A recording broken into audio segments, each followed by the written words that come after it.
Hello and welcome to Business Intuition Technologies. My name is Margrete Chadwick, and I'm the founder of the Conscious Global Leader.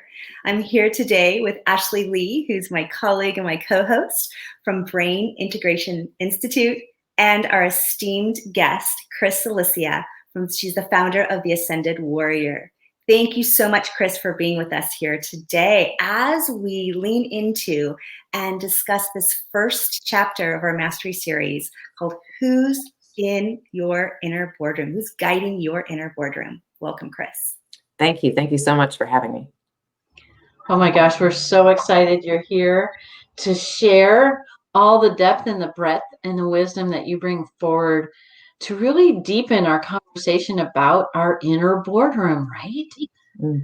Right. So would you share with our audience a little bit about who you are and what created your inner boardroom development through the business development that you've created in the world? I wish I could say it was an easy answer, but it's actually a decently long answer. So my whole life, I felt very like I had parallel existences. I have this very militant side, which is what led me to join the military, to work for the government. And I had this very spiritual side from a very young age, where I studied a lot of Native American traditions, energy work. And these two beautiful lives were kind of moving separate but equal, and just never really crossed over. And I felt consistently like I was out of place in both worlds. So I kept doing more and more inner work. What is it that's creating this disconnect in my world? And the more I learned, the more I realized that they had to coexist. And I saw how spirituality fed the military, fed my need to serve and to protect, and how that militant side really served my spiritual side. I was who I was born to be. And it took me a long time to figure that out. When I finally realized that, I took a step back again. And I saw the parallels between my life and what goes on in the community, especially the military community, and realized that my disconnect was a common problem across the military, across the police force, across law enforcement, where we really disconnect ourselves from our hearts, from our spirit, in order to serve. It's something that we have been trained to disconnect from. So I went back through those decades of trying to find myself and really went into deep meditative states and said, how do I take what I've done for me and replicate that at a much higher level? So I had to get in touch with such a deep aspect of my own healing in order to translate that for the world. And all of that came from that inner boardroom, by going in, getting into a meditative state and saying, what next?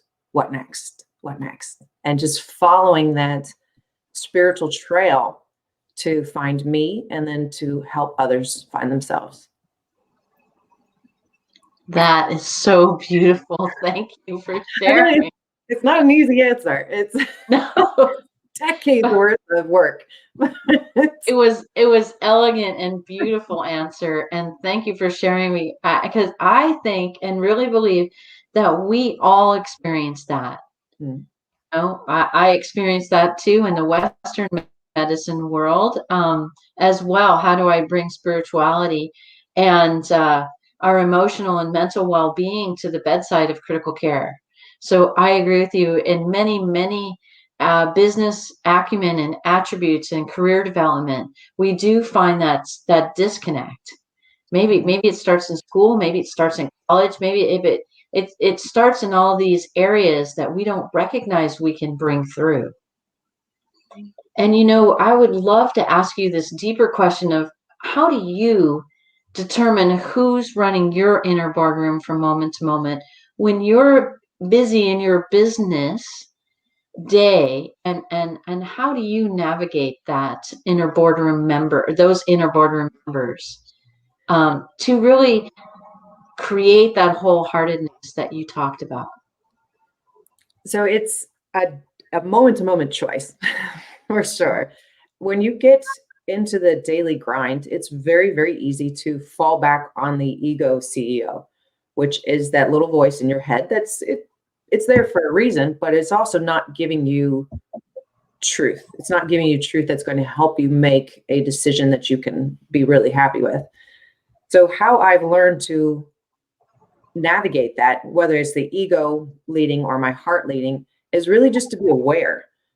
I have to be aware of how I'm feeling, whether I'm feeling tension in the shoulders, whether I'm feeling a little bit panicky, whether my heart's racing, or I'm just, you kind of tense. Your body lets you know when you're not feeling right. So I've learned to recognize the signs that I am in an ego place versus a heart place. And it might take me hours to recognize that I have shifted into a spot that I don't want to be in. And as soon as you recognize it, that's sometimes enough to just say, okay, deep breath. All right, I'm back. And it's a choice. It's a constant choice, which really just starts with recognizing where it is that you are. It's fascinating to integrate these parts of us and to stop, breathe, and then choose again and recognize who's in the hot seat, who's in that inner boardroom, who's taking control of our energy. And is that us or the ego? So Chris, I have a question. Are there a variety of aspects inside of ego that can show up, that you recognize, or that you've seen in your work, that you recognize that are showing up, aspects of the ego? Absolutely. Ego and I have a very interesting relationship. And I've studied alchemy. It's one of my favorite spiritual topics. And the very first step of alchemy is dealing with the ego, how to recognize it. And like I said, it has a place. It's there for self-preservation. It's there to help you survive. However, unchecked, it's also something that can lead you to depression. It's adds a lot of stress. What ego does is it's reminding you of the past so that you don't make mistakes again. It's a very simplified way of looking at it. But anytime I start recapping things in my mind too much, I know I'm an ego. If I start replaying conversations, if I start dreaming of what I want to say to somebody because I've been wronged in some way, I am in an ego spot. If I'm feeling panicked about making a decision, like just kind of, there's no good decision. I don't know whether to go right or left. I know that's ego. Mm-hmm. And I've learned this because I know when I'm in heart space, that stuff just doesn't feel as difficult. Everything just feels a lot easier and a lot more fluid. Ego feels very staccato, like it's just kind of tapping on your shoulder. Pay attention, pay attention. Mm-hmm. But when you settle and you really connect to your spirituality, to your heart, it just doesn't feel that way anymore.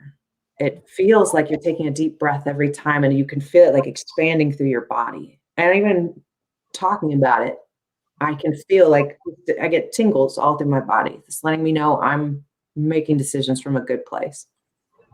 Feels like you're connected. Yes. Connected to your body, connected to your source. And I feel that that's such a gorgeous invitation for our audience to do this. And I have a deeper question, if I may. You mentioned training, and I wonder if you would. What's your thought on this of training ourselves inside of leadership, inside of corporations, military, hospitals, governments? Right. This is broad. This is not just one sector. This is for everyone. That we are traditionally trained not to connect. We are trained to keep that out the door when you walk in, not be potentially the holistic Margrete, Chris, or Ashley. What are your thoughts on this? Huge disconnect. And I can't speak for other cultures, but I've definitely seen it in the military where we focus on its physical and its mental. Those are the only two things that they worry about. You're physically fit and you're mentally fit. The emotional side has no place. And they don't realize how much of our spirituality is connected to emotion. They don't talk about disconnecting spirituality. They just do. And I've seen it in other careers as well. We think you need to think logically, and that's it. That disconnect, wherever that happens, it's like working with one limb. We're cutting ourselves off from having our full potential from a very young age.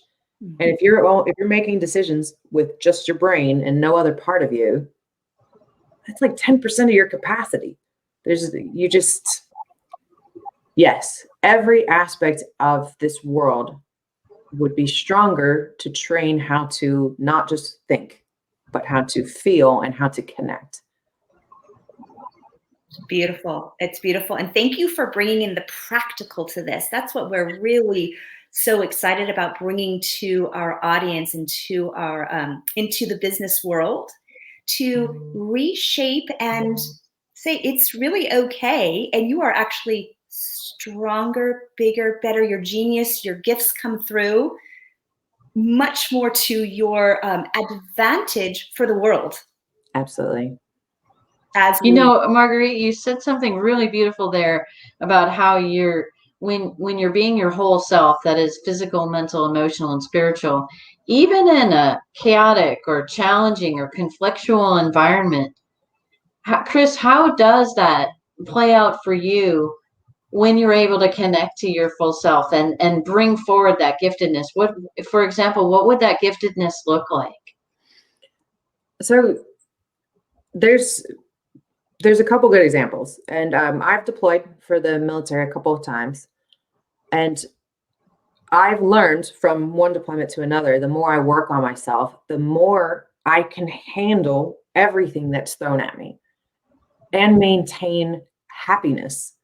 It seems so foreign, but I have people ask me all the time, why are you so happy? I'm in Afghanistan, but I'm happy. It's not like I'm doing anything strange. I am my whole self.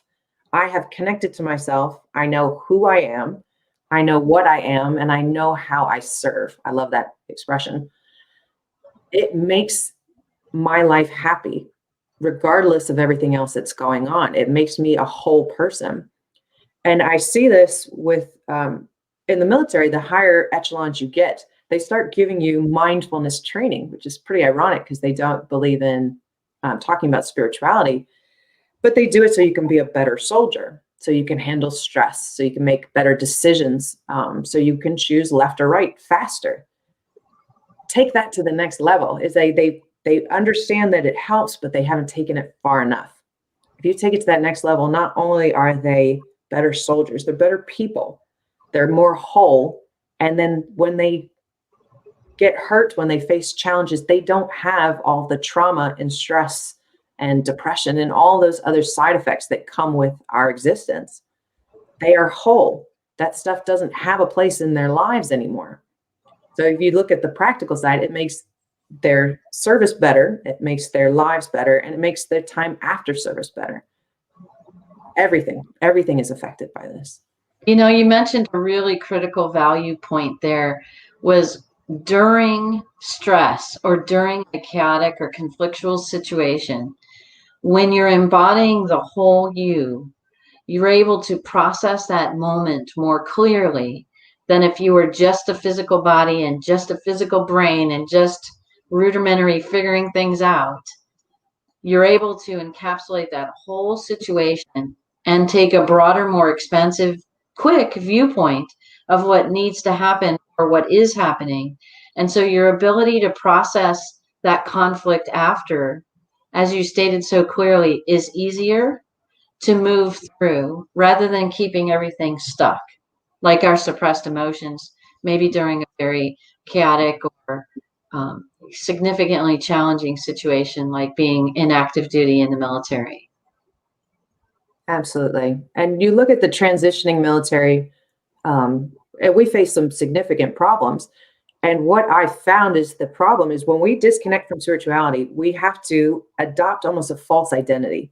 We have to fill the gap with something. In the military's case, it's the soldier identity. You are X, you are this soldier. When that's taken away, nothing else fills the gap. We're still intellectual, we're still physical, but the emotional and spiritual side, we don't even know what to look for because we haven't been taught that it's important. So now you have a gap. You don't know why. You feel alone. You feel misunderstood because you don't know yourself. It trickles down to every aspect of your life. So if we teach at a very young age how to be whole, how to think with your brain, with your heart, with your spirit, you don't have that transition phase because there's no false identity picked up along the way. There's no gaps, there's no holes.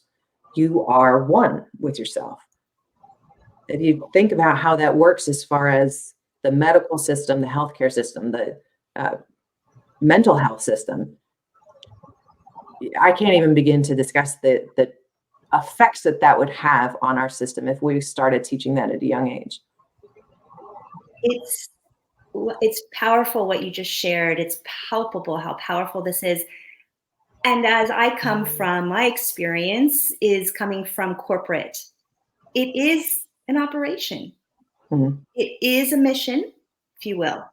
The mission is the delivery of the product, of the service. It's the performance. There's so many crossovers that you're sharing that I feel are identical inside of my experience in corporate, especially when we get to the nuances of being trained to be linear, being trained to push through, being trained that emotion has nothing to do with it.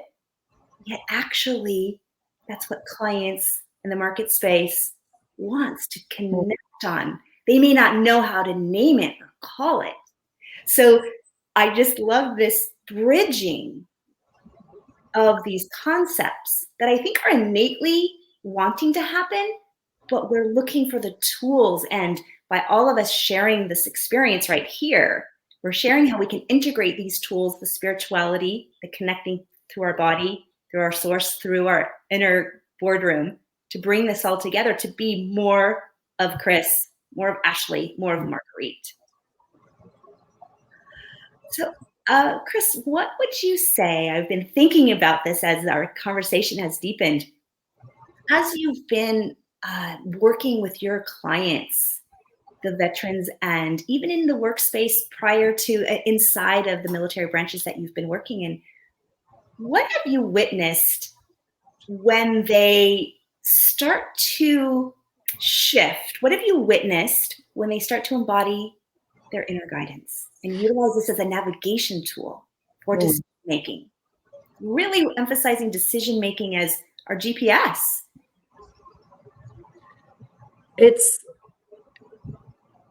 We always talk about the awakening moment, that moment when you realize that there's more to life than the linear. It is like a kid in a candy store when you first discover this, because it's opening a whole new world for you. You've really been looking at maybe 25% of your potential. When you start opening up to spirit, to guidance, to even feeling, paying attention to what your body is telling you, all of a sudden it's like the world is speaking to you. You feel more motivated. You feel more energized. You feel less alone, which is huge. So much of the time when we think with our brains, we feel alone because you think it's just you up here. Nobody can understand. When in fact, you're always connected. So as soon as you tap into that, it's like magic. You feel amazing. And the whole world feels brighter and sharper and just more involved in your life. It's wonderful. Chris, is this for everyone? Everyone. Can anyone access their inner guidance? Absolutely. Absolutely. And do you think, in your experience, in your wisdom, is it as intimidating or difficult as we may picture it or believe it to be? Never. It takes nothing more than the desire, the willingness. Spirituality, it's not about doing. It's not about even learning. It's about allowing. And as soon as you just let it in, that's it. Oh my gosh. Ashley, do you have any more questions for Chris? I feel like we could just extend the day. It's beautiful, right? That allowing or that accepting, and some of us call it, right, surrender. Mm. And, in the military contextual framework, right, surrender's not a very good term. So sometimes these terms can be challenging for us depending upon where we're really focused in our world. But that isn't I call it a famous singer from Canada had made a song called Sweet Surrender. So I call it sweet surrender. Mm, It's this deep inner knowing that we surrender to the universe. We surrender to nature. We surrender to ourselves and our own self-love. We surrender to each other and the opportunities to create less conflictual environments. And so, what if even the military serves for operational opportunities for conflict resolution mm, more than the opportunity of warring and setting up boundaries and pushing people away from one another? We have the opportunity to really work with each other in very deep and profound ways, and that begins really within us, right, in our inner boardroom. And you shared so deeply about how one can get into the inner boardroom and share even in a moment of duress or challenge, right? You shared so beautifully, like, I don't know, maybe in the old days we used to say on our shoulder is the bad angel and on the other shoulder is the good angel, right? And maybe the good angel was our inner guidance and our heart-centeredness, and the angel was our ego. But what if, like you said, they're both so valuable? mm, And so in a moment of duress, I could acknowledge my ego and say, okay, for survivability, for myself and the other person and everyone else, what is my best action to take? And inside of that, what if my inner guidance can be the mentor for my ego? Right? We didn't know in our inner boardrooms that we can create these environments that are really supportive and superlative to the experiences we have outside of our inner boardroom, mm. and express that outwardly. Do you have an instance or a moment in a moment of duress that you were experiencing where you were able to bring both of these ideal board members to the same conclusion, to the same opportunity? I think the important concept here is the bridging. When you get to a point where you're no longer switching between ego and spirit, they actually start to coexist. Instead of being a spiritual person when I'm meditating or when I'm doing the rest, I am a spiritual person all of the time. So I will definitely, it's hard to say when they even separate now. I can feel when one is taking over, specifically the ego. I can feel when the ego is taking over. But like I said, it has an important spot. So if I'm feeling anxious about it, you invite spirit in as well to deal with whatever it is that you're anxious about. You make decisions from that place. But the reality comes to you from ego. You're getting a lot of stimuli, a lot of information. So take it in, still process it, but bring heart in to help make the final decisions. It's like honoring both sides of you. So I can't think of a specific example, but now in the last 2 years, I would say they've started to coexist. They've started to become a team. I having how I translate that, and I'm going to put it into a contextual for our audience as well, as I speak a couple of other languages. Mm. That's not the point, but the point is that when I began to dream in the other languages, and it just happened. In other words, I thought, when am I going to get this? When am I going to get this? I recognized that I had more to learn. I recognized that there was a gap, that I didn't make the other wrong. I learned not to make the other wrong because then I would not quicken my learning. So all of a sudden they merged together and it just starts to alchemize. You can't force it, but I knew the difference in where I was learning and where I was breaking through to that next level. And often I've used that sometimes as an example that helps me to articulate this kind of bridging, this kind of marriage between both, so that way we're not making wrong one part of it. Yes. Part of ourself that is here to protect us. And it's giving us an indicator because I feel it in my left shoulder, feel it in your neck. You feel that, strangulation up your spine. Okay, what's that telling us? And we can then have a relationship. I love how Ashley brings this in, have a relationship with both of those aspects, or any of the aspects of ego that are coming in, we get to alchemize that and not make one or the other wrong. We need both. And then it starts to become, we be it, not just do it. Is that what you're sharing? Absolutely. Absolutely. And I still train, I still teach the military a couple times a year. And I will be teaching a soldier, and I'll feel both. You pay attention to what it is that they're having challenges with, but instead of answering from an intellectual space, I'm actually answering from a spiritual place, using my intellect and spirit together, using the ego and spirit together. So I can see how my answers and my teaching method resonates with them versus the traditional method. They absorb it without even understanding why, but it's just at a deeper level.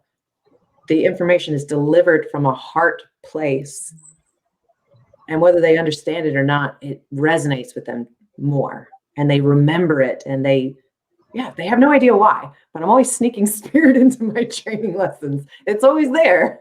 Well, isn't it amazing when we stop pushing for something to be happening, for someone to get it, and then we sweet surrender, and then it becomes easier. The decision, the flow, the move, the grace, the ease, the joy.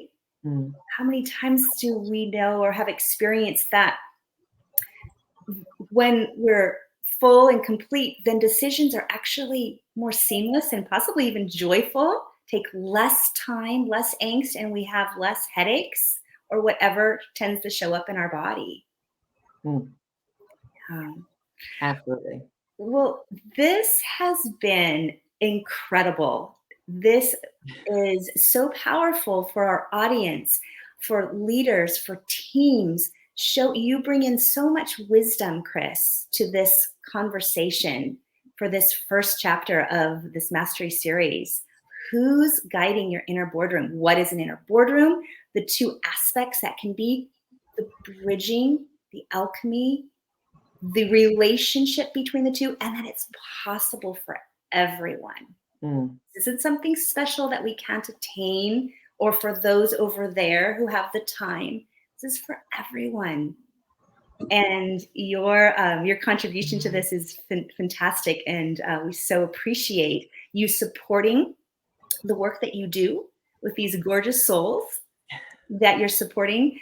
And it just translates so beautifully into the business world. I love it. And into all aspects of leadership. And really, we're the leader of ourselves, of our home, of our neighborhood, of our business, of our teams. It's just exponential how we can help ourselves ascend and help others and have this ripple effect. So Chris, we are so happy that you joined us today. Thank you so much. And we'll look forward to connecting with you again. Thank you, ladies. It was an absolute privilege. Thank you. Thank you, Ashley. Thank you, Chris.